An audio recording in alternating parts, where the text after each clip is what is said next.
equity mate. I will say this about investing. Everything you do learn is cumulative. What I learned at 20 is useful. Welcome to another episode of Equity Mates, a podcast that follows our journey of investing. Whether you're an absolute beginner or approaching Warren Buffett status, our aim is to help break down your barriers from beginning to dividend. My name is Bryce, and as always, I'm joined by my equity buddy, Ren. How are you going? I'm very good, Bryce. Very excited for this episode. I've been very excited this whole week as we deliver an ASX week across the Equity Mates podcast and the Get Started Investing podcast. Yes. And there's so much to be excited about because we've had the chance to speak to some of the best investors from the best investing companies in Australia. And we're covering some really exciting topics as well. We are, and today is no different. Before we get into it, just a reminder that if you would like to listen to our expert from today, plus all of the others that presented at the ASX Investor Day, head to the ASX website, Investor Day website. The link will be in the show notes, and you can watch it all for free. But it is our absolute pleasure to welcome to Equity Mates, Alison Savas. Alison, welcome. Hi, guys. Thank you for having me today. So Alison is Antipodes Client Portfolio Manager. She has almost 2 decades of experience in the investment management industry, working for leading managers in Australia and Singapore. Antipodes have an active ETF listed on the ASX, and the ticker code is AGX1. And we're going to be chatting today about decarbonisation, what's happening overseas, and doing a bit of a look at a couple of stocks that are super interesting in this space. So let's get into it. Yeah, now, Alison, before we get into the thematic of decarbonisation and 2 particular companies that you're interested in around that theme, we wanted to start with the idea of pragmatic value because that's how Antipodes invest. And, a lot of people have probably heard about value investing. You actually started your career at Platinum under one of Australia's most famous value investors in Kerr Nielsen. But I don't expect too many people listening have heard of this pragmatic value approach. So can you take us through it? Yeah, sure thing. Look, pragmatic value, as the name suggests, we do have a value bias. So valuations, do matter to us. But, we don't just buy stocks just because they're cheap. We do look for good quality businesses that are cheap relative to their growth profile. Now, a traditional value approach is going to, tend to wed to owning cheap or low multiple stocks with that expectation of mean reversion. Now, what that can risk is structural change in an industry. And that's where companies are being permanently impaired by their competition. And so these stocks are cheap for a reason. And, they can often be those classic value traps. And we don't want to own those sorts of businesses, no matter how low that multiple may be. So it's really about finding just great businesses that are cheap relative to their growth profile. Are you able to share some examples of this pragmatic value versus, your traditional value investing in what you're kind of seeing today? Yeah, sure. So in that sort of being prepared to pay, the right price for growth. So our portfolio contains a collection of stocks across that growth spectrum. So at the low end, we do have exposure to GDP plus like growers that are on low multiples, but importantly, they're market leaders and they're not under a threat of disruption. So a good example there would be ING Bank, really well capitalized retail bank. It's going to benefit from ongoing economic recovery in Europe, and it's valued on a 9% payout yield. So a really attractive valuation. Now, at the other end of the spectrum, we do have exposure to companies that are valued on what many would think of as being optically high PEs, but they're growing at a really fast rate. So a good example of that bucket would be Tencent. It's valued at 18 times core earnings, but those earnings are growing at 20% per annum. So paying 18 times it's not an expensive multiple to pay, and in fact, we think that's cheap.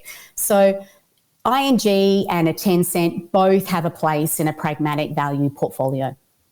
Alison, I love the fact that you're interested in Tencent. I came in hot at the start of the year talking about how great a company Tencent was and have really suffered this year as it's fallen. But great to hear you guys are interested in it as well. Well, you'll be pleased to know we have actually been buying it recently. It's one of we've used sort of that change in regulatory backdrop to add to our position. So we are We're like-minded. If that makes you, great. if that gives that you makes any me feel confidence. better. Yeah. Well, unfortunately, you need to give more context, Ren. It was for our stock of the year. It doesn't matter what's going on now. Yeah. Every year I have a kiss of death with the stock of the year. I can cut any company in half. So taking suggestions next year for companies that you want to see fall. You should outsource it. Yeah. But Alison, look, we want to speak about decarbonisation today. That was the key, I guess, theme in your ASX Investor Day presentation. And it's one that's really interesting to the Equity Mates community. Obviously, climate change is front of mind, and when there's such a big disruption or such a big change across the world, there's big winners and losers as a result. So let's get stuck in, and let's start at the very top. When we talk about decarbonisation, what are we talking about, and what does that actually look like in the economy? Well, decarbonisation is the premature closing of fossil fuel-based energy and replacing it with electricity from carbon neutral sources. So if we want to keep global warming to that, 1.5 to 2 degrees above pre-industrial levels, we need to halve greenhouse gases by 2050, and we need to eliminate them by 2100. Now, the bulk of these greenhouse gases are in the form of carbon dioxide, and that's hence the term, decarbonisation. Now, another way to think about global warming is that, 75% of greenhouse gases are related to the combustion of fossil fuels, and most of that is carbon dioxide and methane. Now, fuel is combusted, really for two purposes. The first is kinetic energy, so for motion, to drive our cars, or it could, in an industrial process, it will be to spin a turbine. And then fuel is also combusted to create heat, and that could be to heat or cool our homes, or again, heat in an industrial process. Now, in most of these cases, not all, but most of them, we can replace fossil fuels with electricity from non-fossil sources like hydro, or variable renewables like solar, wind, or even nuclear, which, is a less popular choice, but it is a low carbon alternative. So, from the perspective of the economy, these technologies already exist, but we need to scale them up. And that gets us 3/4 of the way to achieving our climate objectives. Yeah, well, there's no doubt that as citizens, we understand why decarbonisation is so important to fight climate change. As investors, though, why does decarbonisation represent a good investing thematic? Look, the world, as you said, the world is going to go greener. And, decarbonisation is a central pillar of policy across, Europe, China and the US. So to meet the goals that policymakers have set, it requires an enormous amount of investment. And this isn't an investment cycle or a thematic that's going to play out over a few quarters. It's going to play out over decades. And, for us, that's what makes it such a great investment thematic. There's a number of drivers of this theme. Obviously from the bottom up, costs have come down a lot in a whole bunch of renewables. The cost curve in solar is something to behold. But also from the top down, we're seeing a lot of government policy come into the space and drive this change. We're recording right before Glasgow kicks off. This will be released after Glasgow, so hopefully we've seen some really strong commitments come out of that. But this feels like the right time to really be talking about decarbonisation and thinking about it as investors. So with Glasgow on our minds, what are we seeing from governments around the world, both in terms of commitments and then how that's really translating into policy? Yeah, sure.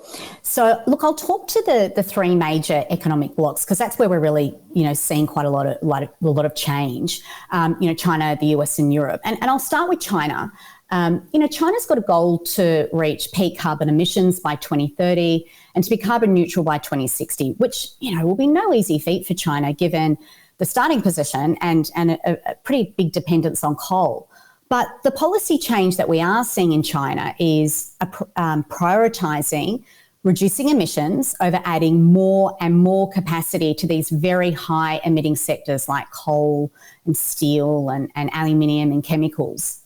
And China has some has some of the most aggressive EV targets globally, with EVs to account for 20% of new car sales by 2025. And, China's moving towards more renewables. And you mentioned the cost of solar. In China, the all-in cost of greenfield solar is the same as coal without subsidies. So we're seeing China move in that direction.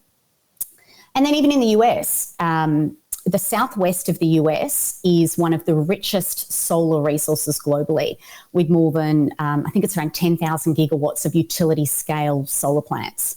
And then in the Midwest, it's got wind throughout the entire year. Now, with investment in the grid connecting the north to the south, this wind could produce electricity every day. But the US needs to make investment in this high voltage, in high voltage grid. So even with the US, there's a lot of gas, given the extent of wind and solar that the US has, it increasingly makes sense for the US to invest in renewables. And we think this will accelerate under the Biden administration. Now, I think where all the action is, or where it's sort of most exciting, is certainly in Europe. Europe's very serious about reducing carbon emissions, with some of the most aggressive targets, with a legally binding goal to reduce emissions by 55% from 1990 levels and to be carbon neutral by 2050. Now, Europe's got its new Green Deal, which is a €4 trillion investment plan over the next decade to help achieve these goals. So just to put a bit of context around that, €4 trillion is equivalent to incremental investment of 2% of GDP every year for the next 10 years, which is pretty significant when you compare it to Europe's economic growth rate. And it could create 20 million jobs. So it's also creating employment. Now, at the core of this new Green Deal is Europe's emissions trading scheme, which has put a price on the cost of carbon abatement, so just the cost of reducing carbon emissions. Now, this scheme is not new. It's been around since 2005, and it really targets the power sector and the very other large industrial emitters. So power producers have got to purchase certificates to offset their carbon emissions. But where it gets really interesting is that the number of certificates available every year, they decline. So, it's actually going to force the power sector to switch to renewables. And look, it's a really neat system because the funds that are generated from the sale of these certificates, and it's not insignificant, and we're talking around 40 to 60 billion euros per annum, those funds are being used to subsidise a reduction in fossil fuels in other parts of the economy. So to subsidise the take-up of EVs or to replace gas with green electricity. So Europe's got a real plan in place. But also what you can see here is that as electrification occurs in other sectors, it's going to lead for an increase in demand for electricity, which puts even more pressure on the power producers to switch to renewables. So on the numbers that we have internally, we think wind and solar can grow from it's around 20% of power generation today to 60% by 2030, which has a whole host of implications. We're going to have to see investment in the grid, and in fact, we're seeing that play out in Europe's power market today.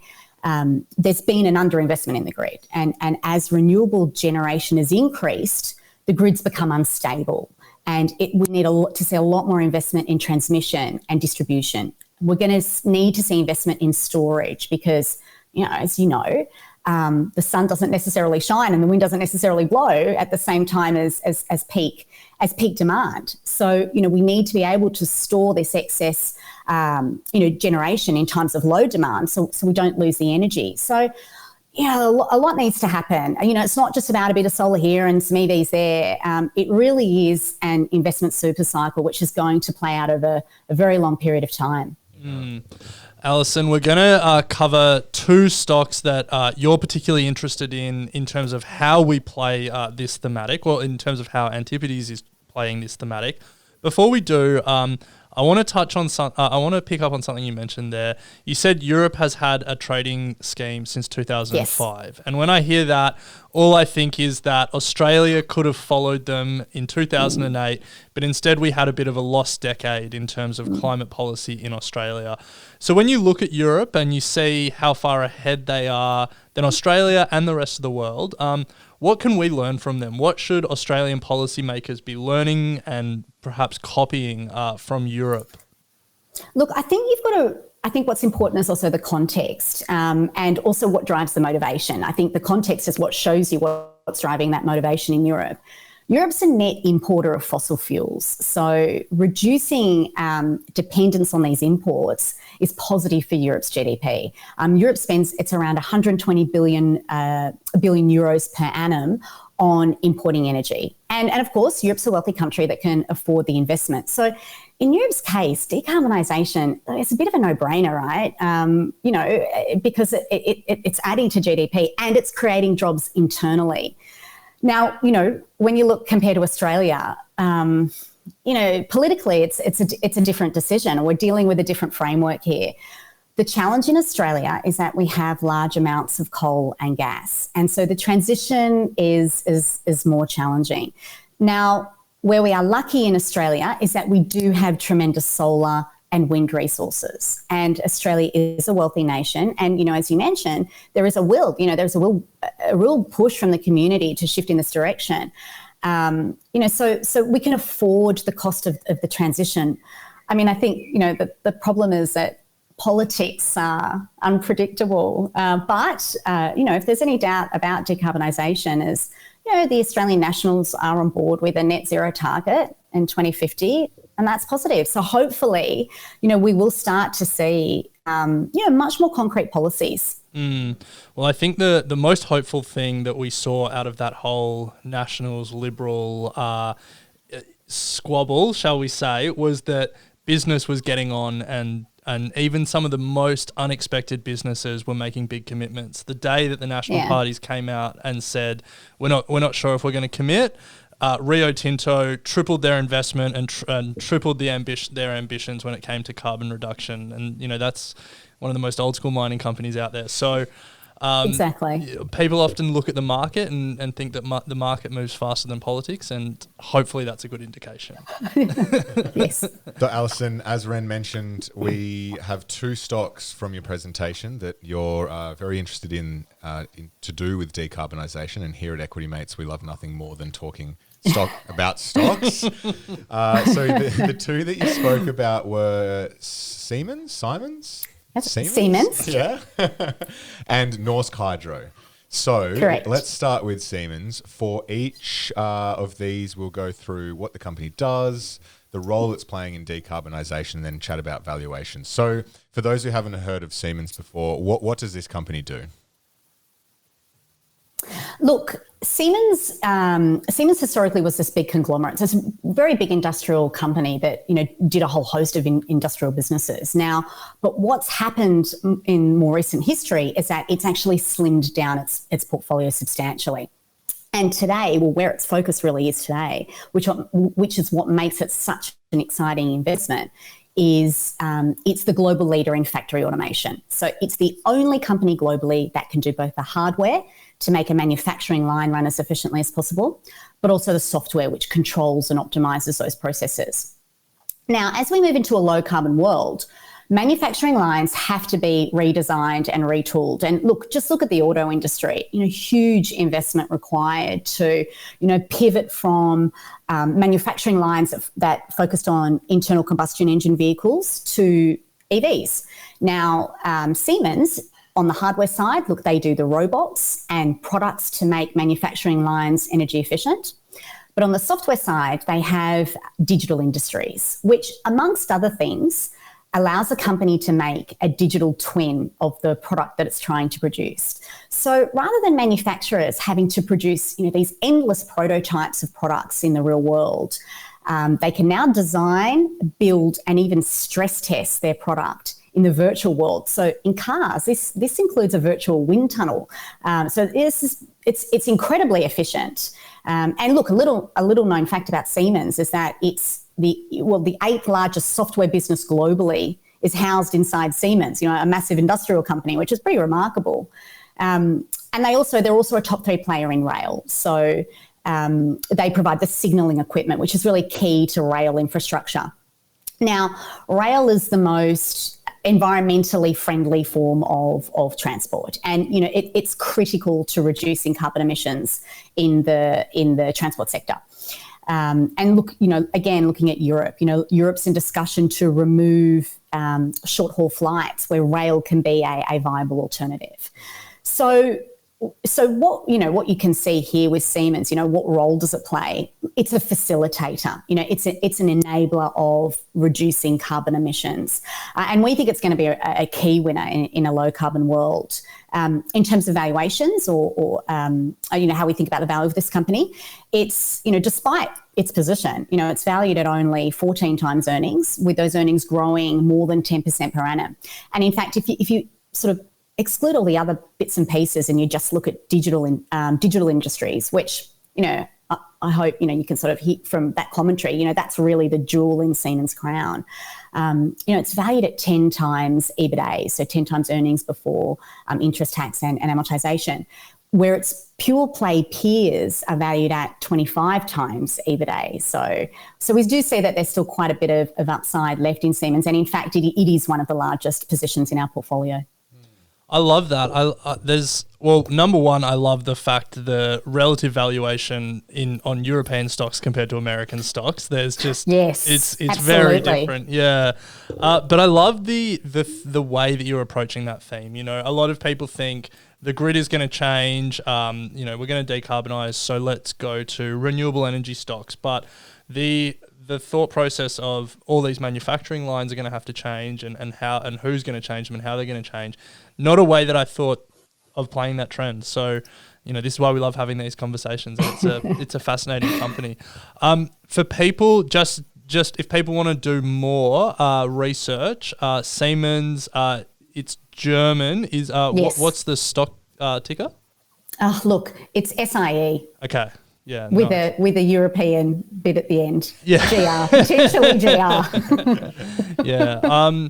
So the second stock that you're looking at to play this trend, similarly in Europe, Norsk Hydro. I think the name suggests, you know, what the company is involved in. But can you give us the 101? What does the company do, and what role is it playing in decarbonisation? Well, I might surprise you here. So Norsk Hydro is a global aluminium producer, which I know you did surprise me. the most interesting stock to talk about. So bear with me. Look, aluminium smelting is an old world industry, but usage of aluminium is increasingly new world, because aluminium is light, it's recyclable, and it's as strong as steel. Now, aluminium smelting it's incredibly energy intensive, which has traditionally meant a reliance on cheap coal. So the opposite of being green. Now, with Norsk, though, what we really love about Norsk is that it actually does produce its aluminium predominantly using hydropower. So it is sustainable. And in fact, you know, its carbon footprint is 80% lower than its coal-based peers. Now, I guess how do we think about where it fits in? If we talk on demand, you know, one of the sort of the key uses of aluminium is in autos. Now, autos today, though, they are predominantly made out of steel, because steel's a lot cheaper than aluminium. But as we move into a world where we have more and more electric vehicles, the weight of that battery pack demands a much lighter vehicle. So to put it into context, today cars use around 180 kilos of aluminium per vehicle, but an electric vehicle uses 700 to 800 kilos of aluminium. You know, so that's a 4 times uplift. So, you know, we can see increasing demand for aluminium coming from electric vehicles, lightweighting traditional SUVs, from energy efficient buildings, and also packaging. And in fact, our conversations with key aluminium consumers, including Coca-Cola and Volkswagen, showed a very positive response towards using green aluminium, because they want to reduce the emissions through their supply chain. So using green aluminium really works for them. And also they showed a potential to, the potential to even pay a higher price for that green aluminium. And Norsk is going to be a natural beneficiary of, you know, lower aluminium capacity and also production coming out of China. Now, so in terms of valuations, it's still valued at a substantial discount to the replacement cost of its very unique assets. So the way we think about this company, well, look, we see more than 30% upside left in the stock as the market continues to, appreciate just how well positioned it is. Yeah, I love hearing about this stuff. It's just so interesting for those who are listening at home, Alison, and thinking, this is a massive opportunity, a decades-long opportunity, it feels like, but also one where, there's probably many different parts of the thematic that you can be looking to invest. What sort of areas are really just broadly exciting you, or where should we think about keeping an eye on when we're thinking about investing in companies or thematics like this? Yeah, sure. And I think you touched on it earlier in one of those questions where, decarbonisation, everyone knows that the world's going greener. And so you are going to get these sort of periods where you're going to get bubbles, right? There's going to be hot stocks. And so, we want to avoid those hot stocks and still play the thematic. And the way we think about it at Antipodes is we break it down, well, certainly now the way we're thinking about it is we've broken it down into sort of three categories. So the first is to look at those very well-priced utilities that will get paid a return for greening the grid. And so that's sort of one category. The next category would be commodities or materials, and Norsk, great example there. And it's those commodities that are going to be or disproportionately benefit from decarbonisation. And today, we like aluminium and we also like copper for similar reasons on that demand side. And then the third bucket where you've got, the Siemens type business is your enablers. So it's those companies facilitating decarbonisation. And so, we talk through Siemens, but look, other stocks in our portfolio on that sort of enabler side is, we do have exposure to electric vehicles. Now, we take that exposure in companies where we see attractive valuations. I was going to say, any pragmatic value in Tesla? So we don't own the one we don't own. But look, we own Toyota and we own Volkswagen. These are traditional automakers who they pushed aside in the rush to own Tesla. These are companies that are on really attractive multiples, but they're also being really front-footed on their move towards an electric fleet. Well, I mean, I feel like if they don't, they die. That's kind of where it's at, right? Yeah. 100%. Yeah. And look, with that, in that traditional auto space, just some of them have been more front-footed than others, and that's what we're looking for. Yeah. Bryce was a big fan of VW. They've got some commitment about going fully electric by something very soon, isn't it? Yeah. What year? Can't remember. Yeah. But look, and actually, we do think they will be. They'll be as in terms of volumes produced of electric vehicles. They really will be up there with Tesla. So they've really gone full throttle on electrification on electric vehicles because of the diesel. Well, the diesel emissions scandal a number of years ago really forced them to make that change. So I guess it's, making lemonade out of lemons. That's one way of thinking about it. I just did some quick Googling. The commitment is in all electric in Europe by 2035. Yeah, which is just a remarkable turnaround when you think about these companies having one business model, all of the production lines, as you were talking about earlier, Alison, and in the space of less than 2 decades being like, we're going to be a completely new business. Exactly. And look, I mean, in the world today, you've got to. I mean, I guess that's one thing about giving another plug here for Pragmatic Value is that disruption is very real. And I guess what we're trying to do at Antipodes is we're acknowledging that disruption is real. So we don't want to run those cheap value traps. But it's about finding an attractive way of accessing that disruption. On paying the right price for it rather than paying any price for disruption. So I think that's really what we're trying to do. On that point of pragmatic value and avoiding value traps, I feel like a lot of a common sort of initiation into investing is people start by reading the Warren Buffett letters, reading Security Analysis, or The Intelligent Investor, those kind of books. Getting bored and leaving. Yeah. And then like really resonating with value investing. And then a lot of people get caught in a value trap at some point. I remember, earlier this year I was speaking to someone who was talking about how AGL looks so cheap and, it's, all of the metrics seem to point that it was cheap, but it's just a business that is seriously struggling. And, that was a classic example of a value trap. For beginner investors listening, what are some tips or some rules of thumb that that you use to separate those value opportunities that are pragmatic from those that may be traps?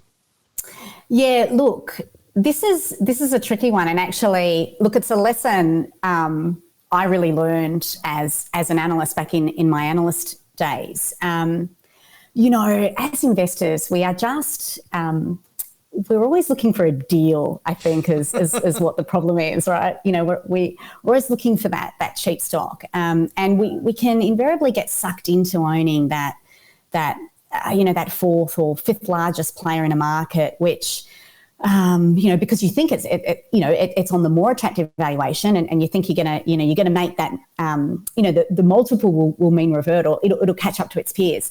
I think what you've always got to do is you've just really got to understand the business, really understanding that competitive environment. And there will be instances where the tide lifts all boats, but there will be instances where it just simply won't. And you've really got to think about, you've got to think more than just the quarters in front of you, and take that longer term approach, and try and think quite holistically about the industry.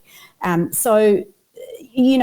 think there is a value on quality. And I think as investors, we've got to remember that, what we're doing is we're buying a company that is going to generate returns through the cycle, or returns on the capital that they've invested. And sometimes those better quality businesses are worth a little bit more. And I think that's what we need to sort of, keep in mind. Well, certainly at Pragmatic Value, that's what we're trying to do is that we don't want to just own the cheap stuff. We are prepared to pay that little bit more for a better quality business, because over the longer term, we think you're just in a much better, your portfolio is going to be in a much better position. Yeah. Well, Alison, before we move to our final three questions that we love to finish with, is there anywhere that our audience can go to find more information on what you're doing, what Antipodes are doing, the fund, or your TikTok handle? My TikTok would be the first place to start. That's where you'll get the most. That's where you get the most relevant information. Bearing in mind, I do have 20 years investment experience, so there is no TikTok. So, in all seriousness, our website antipodespartners.com, and we're also on LinkedIn, and we are on Twitter. Even though we're not on TikTok. Awesome. Yet. Bryce, yes. Bryce makes that TikTok joke most interviews, and most of the time there's a laugh and, obviously no TikTok account. It'll be a real indicator that TikTok has gone mainstream when people start answering that with, here's my handle. That's what Correct. one day it's going to happen. That is when you go, hopefully ByteDance is public, you go long ByteDance, short Facebook, that moment. Exactly. So This could be that sort of leading indicator. Yeah. True.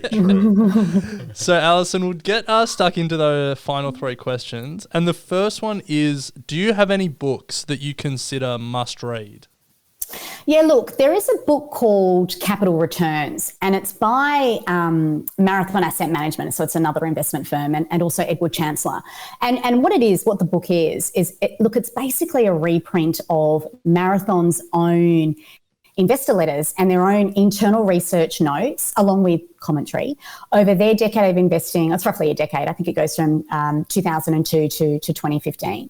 And, what's interesting, well, Marathon, they're long-term investors and their strategy is that they look at the capital cycle. So their philosophy is there is no point in trying to forecast demand, because demand is actually unpredictable. It's too difficult to forecast. what you need to understand in your investments is supply. And the point is that bubbles attract a lot of capital and a lot of investment. So, and a lot of capital means a lot of supply, which makes it really hard to make decent returns on capital. So that's the part of the market you want to avoid. And instead, what you want to look for is those parts of the market where capex or investment is depressed, or it's being taken out of the industry, and so supply is shrinking, and it's just a much more attractive, competitive environment, and that's where you get higher returns on capital. So that's an interesting one, because it's hearing about what's going on, or the discussions that are going on inside a firm which is taking that approach, which I think is an incredibly interesting approach. Awesome. Yeah, incredibly fascinating. I haven't heard of that book, and I feel there's a whole other podcast episode in that approach. So that's a great one to add to the reading list. So the next question we like to end with, Alison, forget valuation, forget the opportunity right now, just purely on company fundamentals. What's the best company you've ever come across? Look, I don't think I've got a pretty unique answer, which is disappointing, because I did want to have a unique answer. But I actually think Microsoft is a remarkable company. We can sort of see the transition that's happened under CEO Nadella. The company's just transitioned from this closed ecosystem where Windows was used to sell everything, and now it's got this much more open approach. It's moved away from being centered around Windows, and it's much more about the cloud. All its segments being in the cloud, whether that's Office 365 or cloud infrastructure or gaming. But for me, I guess, what's the most impressive thing about Microsoft and why I think it's a great business is it's just got this enormous platform with a massive installed base, which just allows them to move into all sorts of adjacencies. It's got this unrivaled ability to bundle and cross-sell, and because of its size, it can be competitive from the outset. It can offer its products for free or for a very low price, which is a pretty difficult operating environment for your competitors who actually, do need to monetize. And I remember we were discussing it internally at work. One of the guys was putting it into context, and the average Office 365 subscriber only pays $15 a month. Now, if you were to replicate what you get in Office 365 using other software providers like Zoom and Slack, and you would need a whole host of others, you'd have to pay more than $100 a month. So, it just shows you it's so hard to displace. It's got this unrivaled lock, I think, over customers. And so, I think that's why it's a great business. Yeah, it is an unbelievable business. The true definition of a network effect when we talk about the whole world of business running on the Office suite. And then Bryce and I were actually talking in the office this morning about AI, and Microsoft have all these exclusive partnerships with OpenAI, who's like on the forefront of AI, and it's just, this is another business area that they're gonna come in and dominate. And look, that's the thing, like with the size of that company, it's just got such an enormous R&D budget, to spend on moving into, new great areas. And again, that's what increases its competitive position. And now, Alison, final question, because otherwise we could talk about Microsoft all day. If you think back to, your younger self starting out in the world of finance, what advice would you give your younger self? Look, I touched on this earlier, but it really is the advice I would give to myself as a more junior analyst would be to maybe pay up for that better quality company. Don't fish around really at the bottom end. Sometimes it is a bit better to pay a little bit more. Particularly if that when you're talking about the fourth competitor versus the largest player in a particular segment, if that market leader, the valuation of that company is attractive in an absolute sense, or it's attractive in a relative sense compared to how it's normally traded, you're going to be better off buying that business, because it's the company that's going to be the market share taker. It's going to be in a better position to protect its profitability, and it's probably going to earn superior returns through the cycle. So it's don't wait to low multiples. don't hope for this, that the value, don't assume that valuation gap is going to close. So don't assume mean reversion. So that would be my advice to my younger self. Love it, Alison. It's been an absolute pleasure and joy speaking with you today. We've taken a lot from that conversation. We love chatting stocks, and you've brought two to the Equity Mates community that, are certainly playing that decarbonisation theme, and one that I know is a thematic that's very important and of interest to our community. So thank you for your time. Thank you for your presentation at the ASX Day as well. A reminder to our community that if you'd like to check out Alison's prezzo, as well as all of the other experts that have presented, head to the ASX website, or there's going to be a link in the show notes. But thank you very much, Alison. We appreciate your time. Oh, thanks, guys. It was an absolute pleasure. Thanks for having me today. Thanks, Alison. I will say this about investing. Everything you do learn is cumulative. What I learned at 20 is useful.